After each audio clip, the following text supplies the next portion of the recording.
Now Ava has the baby, and that's the important thing, Maggie said.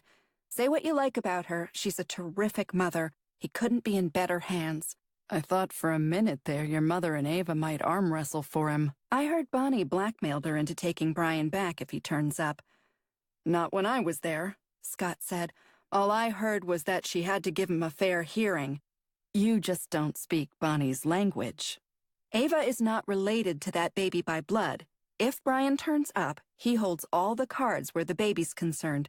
If the birth mother or Brian can't be found, Ava doesn't have any real rights to that baby except through Bonnie.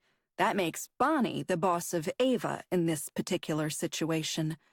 Your mother would force Ava to take Brian back using the baby as leverage? Have you met my mother? Remember, the Celtic mob boss? That's amazing. All that went right over my head.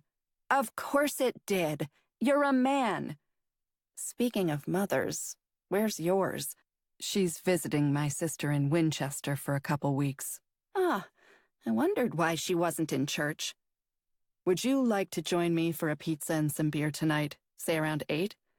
I really wish this town would get some Mexican or Chinese food, but yes, I'd be delighted. I want to tell you about how I kicked Sarah Albright out of my station this morning. You did not! Oh, I did. I may live to regret it, too. I wish I could have been there. Did it feel as good as you hoped it would? You would have been so proud. It wasn't as dramatic as you throwing Gwyneth out of the bookstore, but I like to think it had a charm all its own.